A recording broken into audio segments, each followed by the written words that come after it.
inside my head. I try to turn it down, but I can't quite drown it out. I'm tortured every day. Welcome. Thanks so much for joining us today. You're listening to Society Bites Radio, and I'm your host, Dr. Richard Himmer. And I'm CHERI HIMMER, and this is Authentically You, social interaction for the mind and soul. For the next 25 minutes, we're going to talk about healing and growth from the inside out. Remember, you are 100% responsible for your happiness, joy, and well-being. CHERI, we're covering the personal growth protocol approach here. How do you make changes? It's not just that it's a transition time, it's a new year, or it's a new month, or it's a new week. What if you really want to go to a whole different level of your life? You want to elevate it. You're tired of doing the way it's always been done. Recap, if you would, just in a minute or so. What did we cover in the last segment? Because today we're going to cover some fun stuff. Well, we defined addiction and really unveiled that everybody has behavioral addictions. We get stuck in certain cycles that may not be productive for us and that actually add to our pain, even though we do those things to cover pain or to escape pain. Now, people are going to wonder, okay, you keep talking about behavior addictions. We're guaranteeing you we're going to cover them. Like we're going to list them. We're going to list 10 of them. Are we going to do that in this segment, Dr. Himmer? I don't think we're going to get there, but we'll see. We never know because you're a part of the segment. I'm just going to throw out, so for an example, like anger or rage. They could be, anger is actually an addiction. Rage is an addiction. Yeah. All right. Unsolicited opinions, unsolicited criticism, judging, sarcasm, and relating. They're the big ones. They're so big because they're seem benign and they're socially acceptable. Right. Raging around at a party is not socially acceptable. Right. But the four I just mentioned, unsolicited relating, judging, sarcasm, and... the problem with them, they're not only socially acceptable, they are the social norm. Exactly. And that's what we want to talk about. So we're really going to elevate. And when I do this with my clients, I will point out the subtlety of it. Yeah. So wherever I teach, I was just in Little Rock, Arkansas. I met some of the finest people in the world. I love these people. And you know that they're Southerners, right? And they're just, and it's a different world for me because they said that might work in the Northwest, but it won't work out here. And some of it might be true. But we talked about it, and there was a degree of pushback as I'm going over the big four, right? By the end of the second day, they had big smiles on their face. They're sitting around the conference table, and they're naming the behavior of themselves and each other.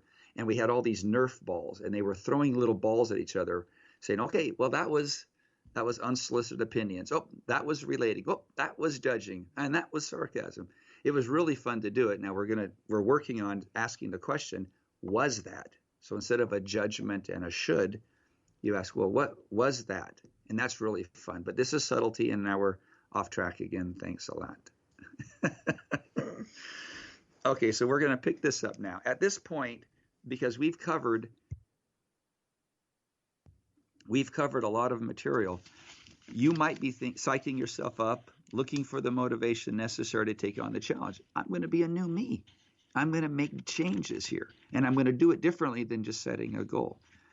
The reality is motivation is exactly what you don't need right now. What you need, and we're going to go in order, is a healthy identity, a new habit, and an implementation statement. So I think there's some relief in that. Like if you're feeling like I don't have a lot of motivation to make change, that's okay. In fact, that's a starting point. But motivation has such a short shelf life. In fact, if you feel that way, it's probably because you have found that motivation doesn't really work. So you're in a good place. That is correct. So we're starting with identity. Because this is what you really do need to start with. And again, this will be found in the models book, which you can get on the website. So the website is himmercenter.com.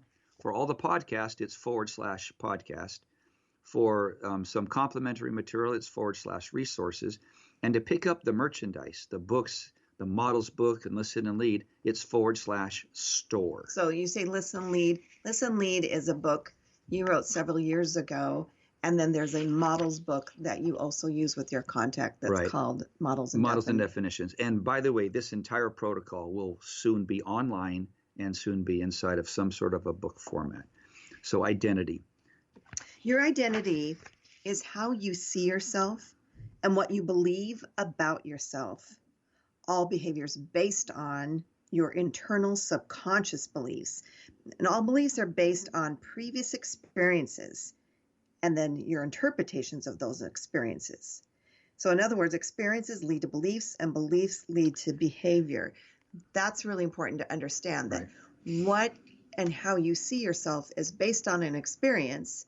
Now, two people can have the same experience but have A complete different interpretations.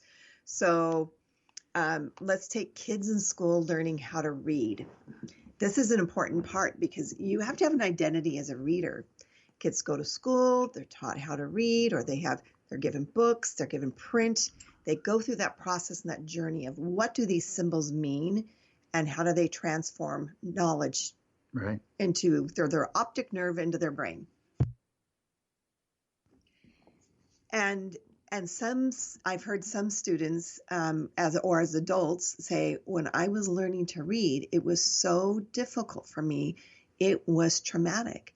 And then others, and I would bring in T.J. Hoisington in. Oh, right. Yeah, he didn't know that he had dyslexia and that it was extremely difficult. But his interpretation was, I'm going to win this. And he is a renowned author of many books. Oh, and they're good books. And they really are. I mean, I'm a little bit critical about writing, but they're really fun books. So if I could interrupt real quick. So TJ could have said, I'm a bad reader, I'm a slow reader, I'm no good at this, I'm not smart. Well, or that was traumatic for me. Because it's the trauma that leads to the false narrative. So because of the trauma, he will then start telling himself a story, and then it will compound. He will look for things in life to prove that he's not smart, that he's a bad reader. To prove that trauma narrative. So we talked about in last segment that we all have trauma. Right. But it's really how we process it to trauma. And if there is unprocessed trauma, there's something we need to work on in this protocol. So the identity comes from the inside out, not the outside in. That's why motivation is not important at all. That's an outside in approach. Transformation is an inside out. So we start with, and we've done this before in one of the segments. If I come to the Christmas party and my goal is to lose weight, and you offer me pumpkin pie, and I say, oh, no, thanks, I'm trying to lose weight. My real identity is that I'm fat. Because I just said I'm trying to, I'm in attempting of. But someone who sees themselves as healthy will say, no thanks, I'm not eating pumpkin pie. There's a huge difference in the energy. No thanks, I'm trying to quit smoking versus no thanks, I don't smoke, I don't drink. You start the process with an identity that I'm going to be, fill it in. So I'm going to be healthy, I'm going to make friends, I'm going to be safe, I'm going to be neutral, whatever it might be. All right. Would you do new habit? Can I just add something to this identity? So your identity is what it is at where you start in this growth protocol.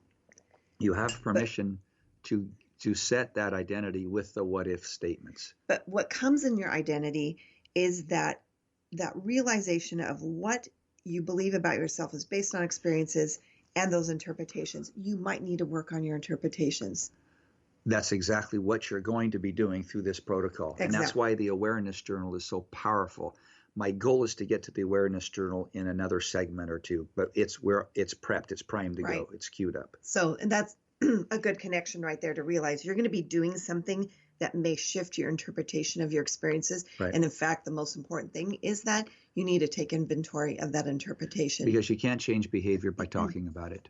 You can only change behavior by having a new experience. So it goes, your experiences will lead to a set of beliefs you have about yourself, as you mentioned. Okay, I'm going to insert a question. Well, Dr. Himmer, what if I really did have, I had horrible experiences? How can I possibly change my past?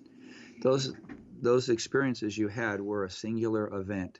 That you had the experience is neutral. It's neither bad nor good. It's how you interpreted the experience. The process of going through and creating a new belief means you get to have new experiences. Those new experiences, when done over time, every experience you have, every awareness you have creates neurons. Neurons that fire together wire together. In the models book, I show a picture of us hiking up in the Mount Rainier region. And I took a picture of a really deep, narrow trail that we were hiking on. It was a rut in the ground. And it was Sam walking forward. And if you were to drop a bowling ball out of Sam's backpack, it would stay in that rut and roll for 100 yards. Yeah. That's a neural pathway. That's a habit. That is your approach. That is your belief structure you have about yourself. The only way to replace that is to start having new experiences by building a new rut. The more you have those experiences, the more you realize that's my preferred trail. The brain does a thing called pruning. When you don't use aspects of your brain, like the language, you could speak 130 languages at birth. You don't use it, the brain prunes it. It's not needed anymore. You get to prune that pathway. It becomes a lot more minimal than it was before. So you now have a different way to go because you see life through a different set of lenses. You've interpreted who you are. So let's just say you offer me the pumpkin pie and I say, no, thanks. I don't eat pumpkin pie right now, or I'm not eating pumpkin pie. That's an experience. I just became stronger. I have a different belief pattern about myself. If you improve 1% per day, a little bit at a time, gradually and gradually, your identity starts to change. And that's what we're going for. Okay to move to the next one then, Cheri. A new habit is created through repeated behavior that is physical or imagined, meaning mindfulness. A new behavior or awareness creates neurons. Neurons that fire together, Yep. wire together. And neural pathways are rivers of flowing behaviors we call habits. The other thing in the protocol is the implementation statement. It's what you intend to do, when you intend to do it, and where you will do it. So this is part of these creating new habits. For example, like, say, I will exercise at 6 a.m. tomorrow morning. I will meditate for 1 minute at 7 a.m. in my car tomorrow morning. Notice the specificity. I will start my sacred hour at 8:30 p.m. tonight. Can we break up sacred hour? Because that sounds... We're going to do sacred hour when it gets to the environment or the foxhole. We know that it's not necessarily religious. It's not religious at all. It's personal and it's sacred to you. It's a very protected hour, 1 hour before lights out. You're setting yourself up for a successful night's rest. Our society is so heavy on stress and anxiety. We're sleeping about an hour and a half less than we should be, sometimes more. Sleep or lack thereof is directly tied to chronic illness, stress, anxiety, lack of concentration, poor test scores, harmful relationships, and addictions, including obesity. You get better sleep, you can lose weight. So the first thing I do with my clients is teach them how to create a sacred hour and create a container, or what I call a foxhole. We covered this already, a foxhole with the emerging adults segment. Yeah, just a couple segments ago. So what we do is every client I have, I don't care who they are, we work with them on their awareness journal, and we work with them on creating a sacred hour for them to start practicing healthy behaviors before they go to sleep. It sets the whole next day up. It's really important. I work with colleagues who come in the morning to school to teach children, which can be a high stakes, high pressure situation. It's stressful in itself, right. Who come from an evening of being at home in stress. They're literally coming in the door huffing and puffing and just exhaustion because the night before, what they're dealing with, their own family issues or whatever, and it's leading them into midnight, 1 a.m. of doing really complicated stuff. So no wonder people are feeling more anxiety and struggles and stresses because they're starting their day with a night full of stress. If you set yourself up planning, my implementation statement is at 9 o'clock tonight, I'm starting my sacred hour. So we've been doing this with our son. He's now